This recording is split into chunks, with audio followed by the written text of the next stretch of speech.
There are quite a few Pittsburgh Steelers in the Pro Football Hall of Fame, which is why it's common to joke about adding a Steelers wing to the Hall of Fame. But there seems to be a bit of Pittsburgh fatigue in Canton, Ohio, because there are certainly a lot of Steelers throughout the course of history that are more than worthy of being in the Hall of Fame, but haven't gotten in so far. So I want to talk about specifically 4 Pittsburgh Steelers that I believe are Hall of Fame worthy players that just have not gotten in so far for whatever reason.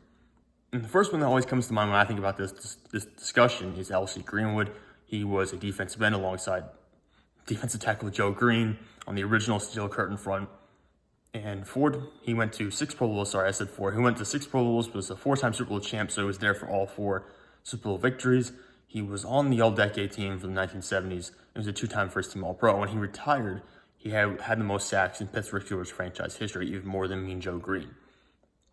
Now, that's kind of a borderline Hall of Fame career. In some people's opinions, I think it's good enough to get in, especially considering the time period, considering the defense he was on, considering the people he was working with, and considering what he accomplished throughout his career. It is kind of surprising that L.C. Greenwood has not been given more looks for the Hall of Fame. I think they had the Centennial class was last year or maybe a year before. I don't know. They had a year when they opened it up and they took many more senior candidates.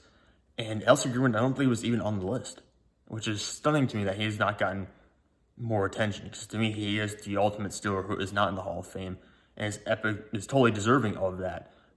He, of course, recently passed away within the past decade, but I think he really should have gotten into the Hall of Fame during his lifetime, and the fact that he still isn't in is kind of surprising to me based on everything he's accomplished. So L.C. Greenwood, to me, the number one Steeler not in the Hall of Fame. However, not everyone agrees with me on that point, because I had an interview a couple months ago with Rocky Blyer, where I asked him about L.C. Greenwood, and I asked him about Pittsburgh Steelers he thought deserved to be in the Hall of Fame. And his top name, the top name off his head was Andy Russell.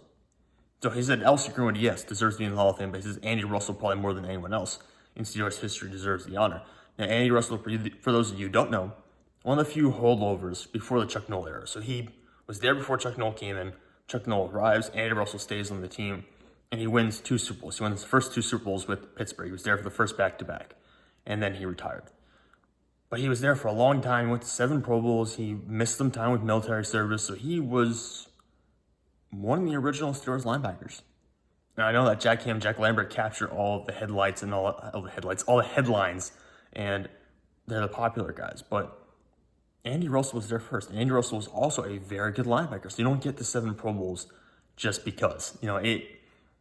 You have to earn that in some way. And Andy Russell, to me, is another guy who I say, think about the time period, think about what he accomplished, think about what he meant to that team even before the Steelers started to win. It's kind of surprising that Andy Russell has not been given more looks for the Hall of Fame either.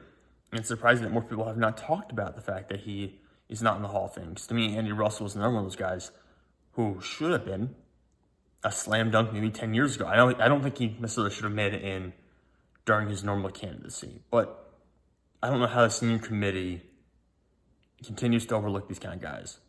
Because there are a lot of players in NFL history right now, Andy Russell, L.C. Greenwood included, who are more than deserving of being in the Hall of Fame now. But the senior committee continues to fail those types of candidates. On to 2 more modern selections. This third one, everyone's going to be familiar with. It's Hines Ward. Now, Ward only made 4 Pro Bowls throughout his career. I believe he was a 3-time second-team All-Pro, so he was never the first-team All-Pro, but being a second-team All-Pro basically means that you were a top 4 to 6 wide receiver in the NFL at the time. He's a Super Bowl MVP. He won 2 Super Bowls, and his stats hold up. I mean, he was playing on a team at the time. Now, I know everyone remembers Big Ben for what he's done recently, where he's been throwing the ball, threw for 5,000 yards, throws to Antonio Brown, Juju Smith-Schuster, Martavis Bryant, all that kind of stuff. That was not what Ben Roethlisberger and this offense was about during Hines Ward's era. They were a run-first team with Willie Parker, with Jerome Bettis, with Rashad Mendenhall. It was not a passing offense. Ben was not hitting 4,000 yards every year. And he was not throwing for 30 touchdowns every year. That just was not how it worked. And Ben was also much more of a gunslinger at the time. He had many more turnovers. He was not nearly as efficient, not nearly as accurate as well.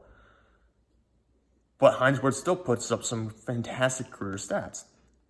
Despite playing that offense, despite having to block so much, and he was well known to be a ferocious blocker, one of the best blockers in history. That's part of the reasons why they put in the rule about crackback blocking, is because Hines Ward was destroying guys out there. He's one of the reasons why. And even looking at his stats now, he's been retired for quite a while, I mean a decade at this point, or I guess one more year will make it a total decade. But he's 14th all-time receptions with 1,000, means he's one of 14 receivers with 1,000 career receptions. 26th in receiving yards, and of course he was higher at the time when he retired. He has since been surpassed by guys like Anquan Bolden, I think Andre Johnson as well, Larry Fitzgerald. There have been guys who have gotten past him. Julio Jones, I think, just passed him at this point. And he's still 16th in career receiving touchdowns with 85. So Ward is certainly up there statistically. And if you look at the impact he had on Super Bowl winning teams, you looked at the way he played the game, which is significantly different than guys like Reggie Wayne or Andre Johnson, who were playing in pass-friendly offenses where they were basically the primary option of the entire offense at points in times. I know obviously Reggie Wayne was behind Marvin Harrison for periods of time as well, but they were still primarily throwing the ball for 4,000 yards a season. Pittsburgh's offense just was not like that. So I think you have to look at it in that perspective. I think Hines Ward is deserving of the Hall of Fame. He should get in just based on the fact that he was so impactful for 2 Super Bowl winning teams. He was Super Bowl MVP, and he is an all-time great wide receiver. It's just that he played in a style of offense that was vastly different than what we're used to seeing nowadays. And the final guy I really want to talk about is Greg Lloyd. Because to me, Greg Lloyd is one of those what-if cases in Steelers history because he was on a roll. He had gone to 5 consecutive Pro Bowls. He was a 3-time first-team All-Pro in consecutive seasons. And then 1996 hits, one game, done for the year.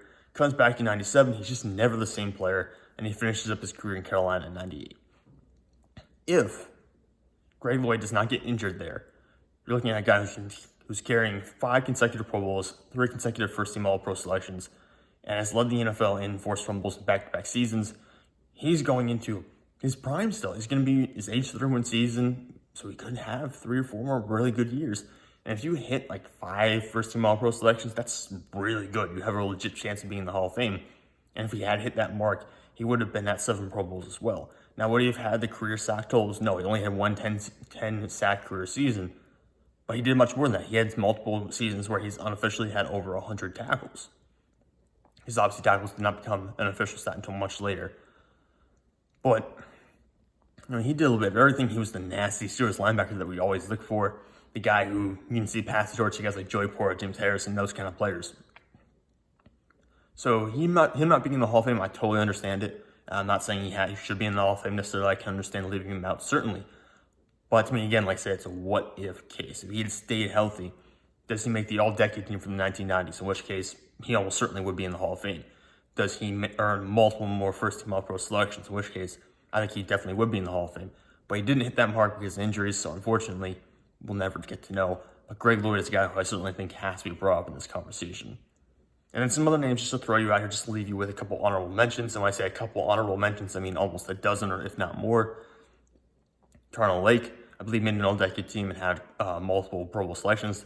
Levon Kirkland, Joey Porter, James Farrier, Dale Dudrill. I don't know why I struggled with that one. Casey Hampton. And eventually down the line, we're going to look at guys like James Harrison, Marquise Pouncey, Antonio Brown, who I know is not going to be a popular selection. I'm not saying he should be in the Hall of Fame based on everything that's happened at this point in his career. I don't have to make that decision. If I did, I wouldn't really include him on the ballot because of everything that's happened off the field. I know some people disagree with that mentality, but I don't want to encourage that kind of behavior of putting something like that in the Hall of Fame. And David DeCastro will also get looks in the future, I believe, but I don't think he'll get in. James Harrison and Marquise Pouncey are probably the 2 with the best odds from the more modern Pittsburgh Steelers teams. But anyways, guys, those are some Pittsburgh Steelers that I think have a legit chance to be in the Hall of Fame, or at least will deserve a lot of consideration. And they're the best Steelers of all time, not in the Pro Football Hall of Fame.